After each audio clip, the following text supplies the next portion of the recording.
जय श्री कृष्णा दोस्तों। श्रीमद् भागवत गीता में भगवान कृष्ण के उन उपदेशों का वर्णन है जो उन्होंने महाभारत के युद्ध के दौरान अर्जुन को दिए थे। गीता में दिए उपदेश आज भी उतने ही प्रासंगिक हैं और मनुष्य को जीवन जीने की सही राह दिखाते हैं। माना जाता है कि गीता की बातों का अनुसरण करने से जीवन बदल जाता है और व्यक्ति को हर काम में सफलता मिलती है। आइए जानते हैं श्रीमद् भागवत गीता के उन अनमोल मंत्रों के बारे में जो हमें जीवन की कई अहम बातें बताते हैं। गीता में बताया गया है कि सारे दुखों का कारण किसी को अपना मानना है। आप कभी गौर करना, आपकी जिंदगी के सारे दुख, सारी तकलीफें, सारी चिंताएं वहीं से आई हैं जहां आपका अपनापन होता है। और जब आप यह सोचते हो कि यह मेरा है, यह मेरा अपना है, वहीं से आपकी जिंदगी में दुख आना शुरू हो जाता है। आइए आपको एक कहानी सुनाते हैं। दोस्तों, एक बार एक व्यक्ति के पास एक बहुत बड़ा महल था। उसने जिंदगी भर की सारी संपत्ति लगाकर उस महल को बनाया था। आसपास के शहर के कई लोग उसके महल को देखने आते थे। कई बड़े बड़े सेठ उसके महल को खरीदने की कोशिश करते थे, पर वह महल उसका अहंकार था, उसकी जीने की वजह था। उसे उस महल से बहुत मोह था। एक दिन उसके महल में आग लग गई और वह बाजार गया हुआ था। जब वह घर लौटकर आया तो उसने देखा कि मेरा महल तो जल रहा है। अपने घर को आग में जलता हुआ देखकर उसे इतना दुख हुआ कि उसने कहा, अगर ये महल नहीं रहेगा तो मैं भी जिंदा नहीं रहूँगा। अगर मेरा महल ही जल रहा है तो मैं जी के क्या करूँगा।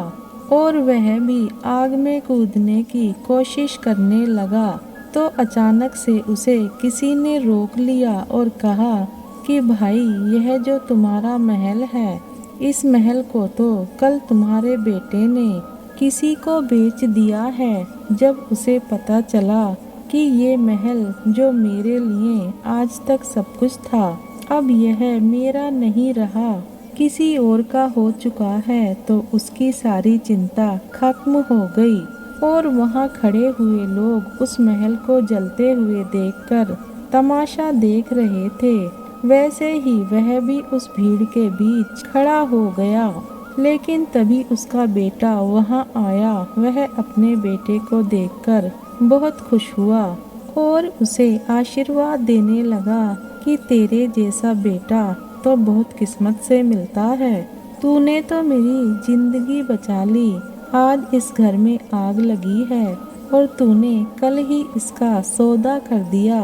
कितनी अच्छी बात है। यह बेटा अपने पिताजी से कहने लगा कि पिताजी, मैं इस महल को बेचने के लिए बात तो करने गया था, पर अभी सौदा भी पक्का नहीं हुआ था कि यह जल गया है। जब उसके पिता ने यह सुना कि अभी इस महल का सौदा नहीं हुआ है तो वह फिर फूट फूट करके रोने लगा।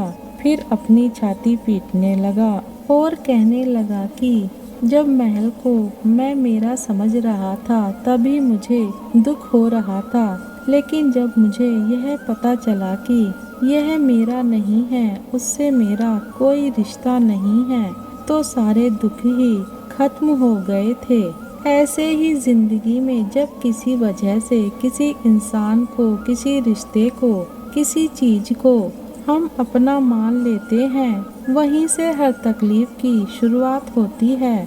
तो श्रीमद् भागवत गीता का उपदेश यही है कि आप जैसे ही किसी को अपनी जिंदगी जीने की वजह मान लेते हो कि इसके बिना तो मैं जी ही नहीं सकता, तो वह चीज आपको बहुत दुख देती है। श्रीमद् भागवत गीता में श्री कृष्ण ने कहा है कि कर्मों का फल तो भोगना ही पड़ता है। चाहे कोई कितनी भी होशियारी कर ले, पर कर्मों का डंडा सबको लगेगा। गीता में भगवान श्री कृष्ण कहते हैं कि आपने कोई भी कर्म किया हो उसका फल आपको जरूर भोगना पड़ेगा। अगर आपने अच्छा कर्म किया है या जाने अनजाने में हो गया हो तो किसी मुश्किल वक्त में आपको वह आपके अच्छे कर्म उस मुश्किल वक्त से बचा लेंगे। और अगर आपने गलत कर्म किया है, पाप किया है, किसी के साथ धोखा किया है तो उसकी सजा भी आपको जरूर मिलेगी। इंसान कितना ही छुपकर कर्म करे, लेकिन कहते हैं इस परमात्मा के, ईश्वर के चारों तरफ कैमरे लगे हुए हैं। हमारे एक एक कर्म पर वह प्रकृति परमात्मा अपनी दृष्टि बनाए रखते हैं। हमारे एक एक कर्म का हिसाब होता है। दोस्तों, एक बार की बात है, एक गांव में दो मित्र रहते थे। उन दोनों ने विचार किया इस गांव में तो हम धन कमा नहीं पा रहे हैं, तो दोनों धन कमाने के लिए शहर में चले गए। कुछ वर्ष वहां रहकर उन्होंने काफी धन कमाया। फिर सोचा कि अब हम अपने घर वापस चलते हैं। उस समय पर यातायात की इतनी सुविधा नहीं होती थी, तो वह अपने बैलों पर ही यात्रा कर रहे थे।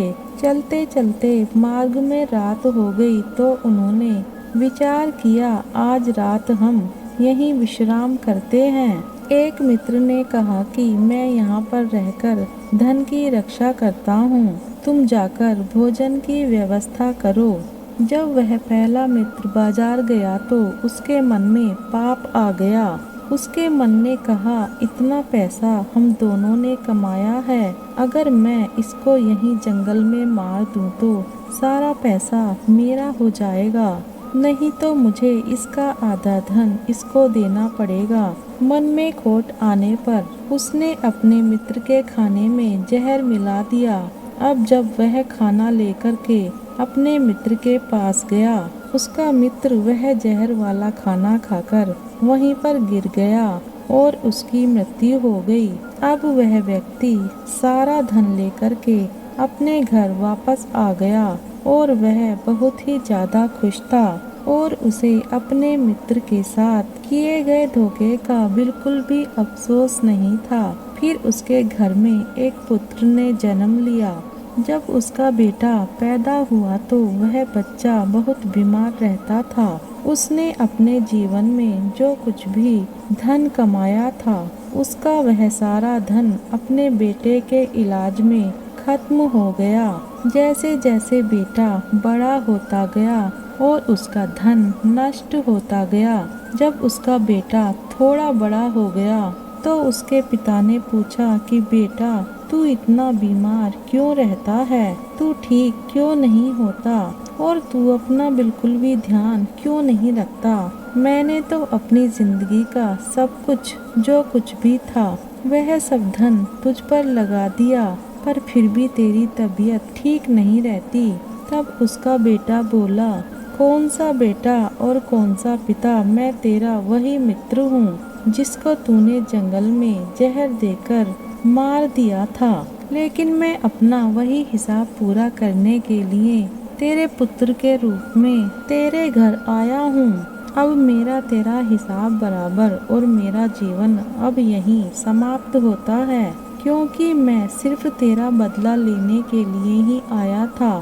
तो गीता के इस उपदेश से हमें यही सीखना है कि कोई अपने आप को कितना भी चालबाज समझता हो, होशियार समझता हो, लेकिन उसने अगर गलत कर्म किया है तो आज नहीं तो कल उसे उसका फल भोगना ही पड़ेगा। कोई भी व्यक्ति अपने किए हुए कर्म से नहीं बच सकता। गीता में भगवान श्री कृष्ण कहते हैं कि आज में जियो, कल की चिंता करना छोड़ दो। जो भी व्यक्ति अपने बीते हुए कल या अपने आने वाले कल आने वाले दिन में खोया रहता है वह जिंदगी में कभी खुश नहीं रह सकता। आपको जिंदगी में खुशी सिर्फ और सिर्फ तब मिल सकती है जब आप वर्तमान में जी रहे हों, क्योंकि आज के आनंद को जी सके वही इंसान है। बीते हुए कल का और आने वाले कल का कोई वास्तविक अस्तित्व नहीं होता, वह सिर्फ आपकी बुद्धि और आपके विचारों में होता है। उसकी कोई वास्तविकता नहीं होती, उसे सिर्फ आप अपने मन के अंदर और बुद्धि के अंदर जीते हैं। लेकिन जिसे आप वास्तविकता में जीते हैं वह आपका आज होता है, वो पल जो आपका चल रहा होता है। अगर आप अपने मन और बुद्धि को अपने भूतकाल और भविष्य के कल में अटका के रखेंगे तो याद रखना आप कभी खुश नहीं रह पाएंगे। और अगर जिंदगी में खुश रहना चाहते हो तो आज में और इसी पल में जीना सीखें। वीडियो को अंत तक देखने के लिए धन्यवाद। जय श्री कृष्ण।